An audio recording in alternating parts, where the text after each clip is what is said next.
नमस्कार दोस्तों, कैसे हो आप लोग। मैं हूं आपका दोस्त अमर और आप देख रहे हो अमर टीचिंग सेंटर। तो दोस्तों, आप लोगों को पता चल गया होगा कि आज हम लोग क्या पढ़ने वाले हैं। आज हम लोग हिंदी का ऑब्जेक्टिव पढ़ने वाले हैं, मोस्ट एक्सपेंसिव ऑब्जेक्टिव हिंदी। और हिंदी का जितने भी ऑब्जेक्टिव है उन सभी क्वेश्चनों को हम लोग कवर करने वाले हैं। और हिंदी के बता दें आप लोगों के लिए कि हिंदी का एक सीरीज चलने वाला है, जिस सीरीज में हम लोग लगभग 5 पार्ट करने वाले हैं। और 5 पार्ट में जितने भी क्वेश्चन होने वाले हैं, इंपॉर्टेंट से लेकर MVPI तक सभी क्वेश्चनों को हम लोगों ने कवर करेंगे। और गेस कर भी लिया हो। जो क्वेश्चन आप लोगों को अगर समझ में नहीं आया, डाउट लगे, तो नीचे कमेंट करके मुझे ज़रूर बताना कि किस क्वेश्चन में कितनी परेशानी है। आप लोगों के लिए उसका रिप्लाई ज़रूर मिल जाएगा। तो जैसा कि आप लोगों को पता होगा कि यहाँ पर हम लोग 35 क्वेश्चन आज करने वाले हैं। जैसा कि एग्ज़ाम में आप लोगों को तो लगभग 50 क्वेश्चन मिलेगा एग्ज़ाम में, और आपको टिक करने के मिलेगा। बट आप लोगों के लिए 70 ऑब्जेक्टिव मिलेगा। 70 में आप लोगों को लोग 50 क्वेश्चनों को टिक करना है। 50 और 50 मार्क्स जो हो जाएगा उसका सब्जेक्टिव हो जाएगा हिंदी का। चलिए इस वीडियो को स्टार्ट करते हैं। इससे पहले बता दूँ, यदि चैनल में पहली बार आए हैं तो चैनल को जरूर सब्सक्राइब कर लीजिएगा और साथ में बेल आइकन प्रेस कर दीजिएगा। अगर अभी तक आप लोग ने सब्सक्राइब नहीं किए हो तो जरूर सब्सक्राइब कर लीजिएगा और आने वाली वीडियो ज़रूर देखिएगा। चलिए हम प्रथम क्वेश्चन से स्टार्ट करते हैं। पृथ्वी का पर्यायवाची शब्द क्या है? पृथ्वी का पर्यायवाची शब्द क्या है? आप लोगों को पता होगा कि पृथ्वी का पर्यायवाची शब्द क्या है। इसमें से भूमि हो जाएगा, क्योंकि मिट्टी तो अलग है, पताल भी अलग है, इनमें से कोई नहीं। तो इसका पर्यायवाची शब्द क्या हो जाएगा? भूमि हो जाएगा। राइट आंसर ए हो जाएगा। नेक्स्ट क्वेश्चन देखते हैं कि कर्बक किसकी रचना है। कर्बक, ये जो पाठ से क्वेश्चन लिया गया है कर्बक, तो कर्बक किसकी रचना है? आप लोगों को पता होगा कर्बक एक मलिक मोहम्मद जायसी का रचना है। राइट आंसर बी हो जाएगा, मलिक मोहम्मद जायसी। नेक्स्ट क्वेश्चन देखते हैं हम लोग के पास है कि कामचोर। यहाँ पर देखिए कामचोर कौन सा समास है? कामचोर, इसमें ऐसा कौन सा वर्ड आ रहा है जो आपको लग रहा है कि कामचोर एक क्या है? तो वह एक तत्पुरुष समास है। तत्पुरुष समास है। अगर आप लोगों के लिए कोई भी डाउट हो या कोई एनी क्वेश्चन पूछना हो तो नीचे कमेंट करके मुझे ज़रूर बताओ कौन से क्वेश्चन है, उसका रिप्लाई जरूर मिल जाएगा। 4th नंबर क्वेश्चन है कि ज्ञानपीठ पुरस्कार से सम्मानित रचनाकार कौन है? यह रचना कौन है? तो ज्ञानपीठ से पुरस्कार जो भी है वो क्या है? वह एक उर्वशी है, उर्वशी। और उर्वशी को किसने लिखा है? नीचे कमेंट करके मुझे बताओ, या फिर आपको बता दें रामधारी सिंह दिनकर ने इनको लिखे उर्वशी को। नेक्स्ट क्वेश्चन देखते हैं कि आजकल, आज और कल, आजकल कौन सा समास है? आजकल कौन सा समास है? तो ये क्या हो जाएगा? यह एक अव्ययी भाव समास है। राइट आंसर बी हो जाएगा, अव्ययी भाव समास आजकल। नेक्स्ट क्वेश्चन आपको बता दें कि ये भी क्वेश्चन, जो ये क्वेश्चन है ना, ये हल्के हल्के क्वेश्चन आपको दिखाई दे रहे हैं। यही क्वेश्चन आपको एग्जाम में देखने को मिलेगा। और ये पार्ट 1 है, इसका अभी पार्ट 2 और पार्ट 5 तक क्वेश्चन आने वाला है। तो ये सभी जितने भी समास है, समास से आप लोगों के लिए एग्जाम में 5 क्वेश्चन रहेंगे। कितने रहेंगे? 5 क्वेश्चन सिर्फ समास से रहेगा। आप ध्यान रखिएगा, यही सब क्वेश्चन आपको एग्जाम में देखने को मिलेगा। अगला क्वेश्चन देखते हैं कि हार जीत कविता में किस कविता संग्रह से ली गई? जो हार जीत कविता है, हालांकि ये पाठ से, किताब से, तो किस कविता संग्रह से ली गई है हार जीत जो कि है कहीं वही, कहीं नहीं वही, या अधिनायक, 10 तस्वीरें जिन्होंने जीना जाना। तो इसमें से हार जीत जो पाठ है वह एक कहीं नहीं वहीं से लिया गया है। हार जीत, हार और जीत का मतलब क्या है? कहीं नहीं वहीं। राइट आंसर ए हो जाएगा। नेक्स्ट क्वेश्चन देखते हैं कि उद्घाटन का संधि विच्छेद करें। उद्घाटन का, हालांकि संधि विच्छेद भी बहुत ज़्यादा पूछते हैं एग्जाम में। उद्घाटन का संधि विच्छेद, जो इसमें द जो हलंत है ना, हलंत या कुछ किसी भी वर्ड में लगा हो, तो हलंत को हम लोग जब तोड़ते हैं, संधि करते हैं, संधि विच्छेद, तो वो त में बदल जाता है। तो ये तो सबसे पहले हो जाएगा उत्तेजोर घाटन, उत्तेजोर घाटन। अब इसमें उत्तेजोर घाटन कौन होगा? सी होगा कि बी होगा? उत्तेजोर घाटन। तो आप लोग पकड़िए, इसका जो हलंत लगा है तो उसमें भी हलंत लगेगा, तो उत्तेजोर घाटन। राइट आंसर क्या हो जाएगा? सी हो जाएगा, उत्तेजोर घाटन, जिसमें हलंत लगा है। 8 नंबर क्वेश्चन, रंगून कहाँ है? रंगून कहाँ है? आप लोगों के लिए कोई वर्ड बोलते हैं हमारे बहुत पूर्वज लोग कि रमून बोलते हैं वो लोग, लेकिन एक्चुअली में होता है रंगून, तो वही रमून बोलते हैं। कहाँ जाएगा? रंगून जाएगा। रंगून कहाँ है? बताइए रंगून कहाँ है, तो ये एक वर्मा देश है, वर्मा में है, वर्मा जो देश है वही रमून है, यानी रंगून बोल सकते हैं उसको। नेक्स्ट क्वेश्चन है कि आत्मा का विशेषण क्या होता है, आत्मा का विशेषण।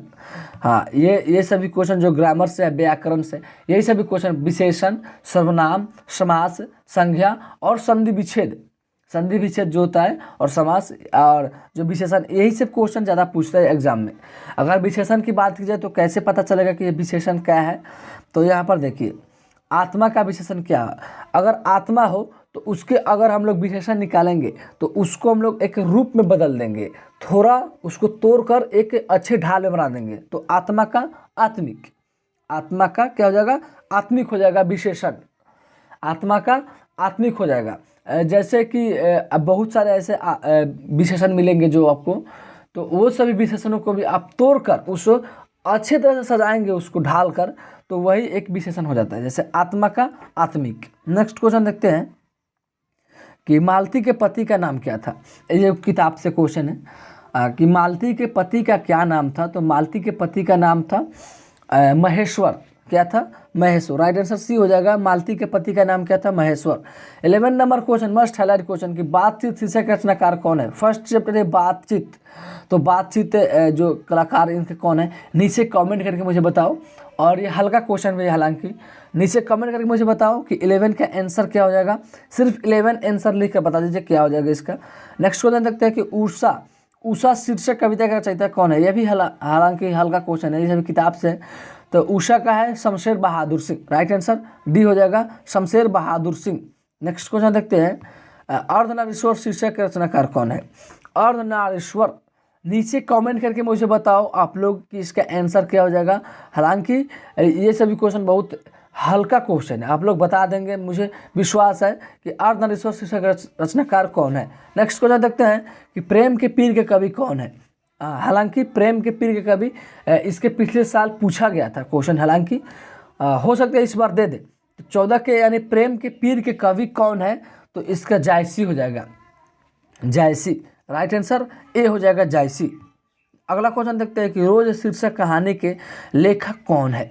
रोज, रोज जो पाठ है उसके शीर्षक के कहानी के जो कहानीकार कौन है या लेखक कौन है, तो अज्ञेय जी है, वात्स्यायन अज्ञेय। अज्ञेय आप लोग नाम सुने होंगे 10th क्लास में, हिंदी का भी है पाठ, अज्ञेय। अगला क्वेश्चन देखते हैं कि इनमें से कौन सी रचना प्रसाद जी की नहीं है। हालांकि प्रसाद जी किताबी है, लेकिन प्रसाद जी एक किताब में ही दिया गया है प्रसाद जी की रचना, और उनकी रचना के बारे में भी दिया गया है। तो 16 का राइट आंसर क्या हो जाएगा, देवदासी हो जाएंगे, देवदासी ए। राइट आंसर ए हो जाएगा कि प्रसाद जी के रचनाकार देवदासी नहीं है। देवदासी दूसरे को ने लिखे, कामयानी, झरना और आंसू प्रसाद जी ने लिखे हैं। नेक्स्ट क्वेश्चन देखते हैं कि चंद्रधर यानी चंद्रधर शर्मा गुलेरी की कहानी का नाम क्या है। चंद्रधर शर्मा गुलेरी की कहानी का नाम क्या है, तो 17 का राइट आंसर क्या हो जाएगा, उसने कहा था। उसने कहा था, चंद्रधर शर्मा गुलेरी जी का यह एक कहानी है, उसने कहा था। नेक्स्ट क्वेश्चन देखते हैं कि श्री कृष्ण ने किस पर आक्रमण किया था। श्री कृष्ण ने किस पर आक्रमण किए थे, तो वह कंस पर आक्रमण किए थे। आपको पता होगा कि वह एक कंस पर, उनके मामा थे कंस, श्री कृष्ण के मामा कंस थे, उन पर उन्होंने आक्रमण किया था। नेक्स्ट क्वेश्चन देखते हैं कि निम्नलिखित में से कौन से रचनाकार बिहार के हैं। निम्नलिखित में से कौन से रचनाकार बिहार के हैं, तो आपको पता होगा कि इसमें बिहार का कौन है, इसमें बिहार का कौन है, रामधारी सिंह दिनकर। हालांकि जो बेगूसराय में पड़ता है, शायद बेगूसराय में, कहाँ के, नीचे कमेंट करके बताओ कहाँ के है, मुझे तो नहीं पता, बट रामधारी सिंह दिनकर रचनाकार क्या है, बिहार के रचनाकार है, यह एक बिहारी है और ये बिहार के ही है। नेक्स्ट क्वेश्चन है कि तुलसीदास अपने पेट कैसे भरते थे। तुलसीदास अपने पेट को कैसे भरते थे, तो तुलसीदास अपने पेट को कथा वाचन करके भरते थे।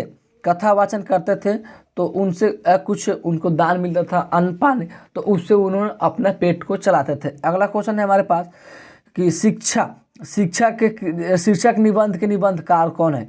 शिक्षक, शिक्षा या शिक्षक बोल सकते हो, शिक्षा के निबंधकार कौन है, जे कृष्ण मूर्ति। जे कृष्ण मूर्ति शिक्षक के यानी शिक्षा के शीर्षक के निबंधकार कौन है, जे कृष्ण मूर्ति।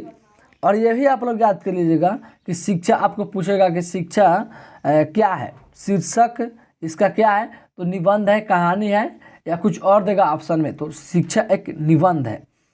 गांव का घर कविता के कवि कौन है? गांव का घर कौन है? ज्ञानेंद्र पति जी का लिखा गया एक कविता है। गांव का घर किसका लिखा गया है? ज्ञानेंद्र पति का। नेक्स्ट क्वेश्चन है, ओ सदानीरा शीर्षक के महापुरुष की चर्चा। आपको बता दें सबसे पहले कि जो भी क्वेश्चन है यानी 30 यानी 26 पार्ट है हिंदी में, 26 पार्ट के जितने भी कवि कविताओं या फिर लेखक जो है उनका नाम आप लोग याद कर लीजिएगा और पाठ करना। और कुछ ऐसे कवियों का नाम याद कर लेना जो बहुत इंपॉर्टेंट हो, और उनका जन्मदिन भी याद कर लेना। जन्मदिन और जन्म कहाँ हुआ था, ये दोनों बहुत मायने करता है। हालांकि इस पार्ट में ये क्वेश्चन नहीं है इस पर, लेकिन हो सकता है एग्जाम में आपको यही सब क्वेश्चन दे दे, 2-4 क्वेश्चन कि उनका जन्म कहाँ हुआ था। राइट, तो आप लोग याद कर लीजिएगा, 26 चैप्टर है। नेक्स्ट क्वेश्चन है कि भगवान श्री कृष्ण किस कवि के पूज्य थे? भगवान श्री कृष्ण किस कवि के पूज्य थे? तो एक सूरदास के पूज्य थे। राइट आंसर ए हो जाएगा सूरदास के। 25 नंबर क्वेश्चन, जूठन शीर्षक की विधा क्या है? जूठन ये पाठ है कि जूठन शीर्षक के पाठ की कविता यानी विधा क्या है? तो 25 का राइट आंसर क्या हो जाएगा? आत्मकथा, सी आत्मकथा हो जाएगा। राइट आंसर सी हो जाएगा। अगला क्वेश्चन देखते हैं कि जयशंकर प्रसाद की श्रेष्ठ कृति क्या है? जयशंकर प्रसाद की जो श्रेष्ठ वो है कामायनी यानी प्रसाद जी के द्वारा कामयानी, और यहाँ पर जो भी लिखा गया था प्रसाद जी भी बोल सकते हैं इनको, प्रसाद जी बोला जाता है इनको, या जयशंकर प्रसाद, तो कामयानी। नेक्स्ट क्वेश्चन है कि निम्नलिखित में से अज्ञेय का उपन्यास नहीं है? अज्ञेय जी का कौन सा उपन्यास नहीं है? तो यहाँ पर त्रिवेणी जो हो जाएगा, अपने अपने अजनबी भी है, शेखर भी है उनका, और नदी के द्वीप भी उन्हीं के द्वारा लिखा गया, अज्ञेय जी के द्वारा, तो त्रिवेणी उनके द्वारा नहीं लिखा गया। राइट आंसर डी हो जाएगा। मुक्तिबोध का जन्म कहाँ हुआ था? जैसा कि आपको पता होगा कि मैंने बताया था अभी कि आप लोग लेखक या कवियों का नाम आप लोग जरूर याद कर लीजिएगा, और उनका जन्म कहाँ हुआ था ये भी याद कर लीजिएगा। तो मुक्तिबोध का जन्म कहाँ हुआ था? ये तो बहुत हल्का क्वेश्चन है। तो मुक्तिबोध का शिवपुर में हुआ था। कहाँ? शिवपुर में हुआ था। राइट आंसर सी हो जाएगा, शिवपुर में हुआ था उनका जन्म। नेक्स्ट क्वेश्चन कि मालती किस शीर्षक की पात्रा है? मालती किस शीर्षक की पात्रा है? तो मालती किस शीर्षक की पात्रा है? तो वो हो जाएगा रोज की।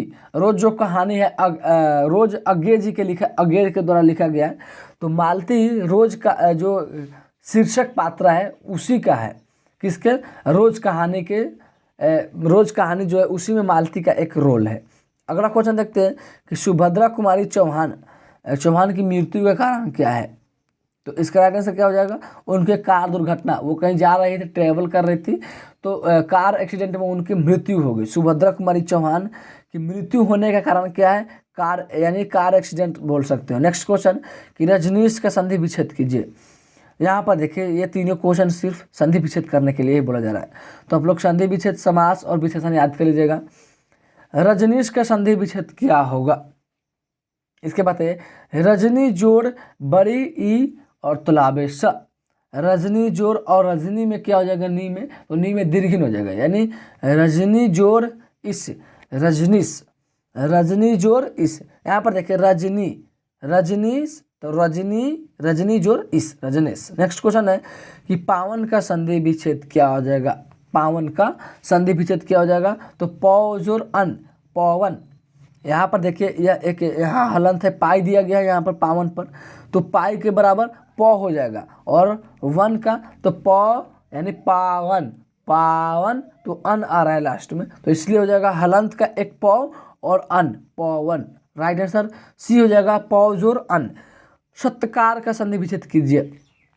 सत्कार, ये त जो है ना वो म में बदल जाएगा, तो सत्यकार का संधि विच्छेद कीजिए। सत्कार का संधि विच्छेद क्या हो जाएगा?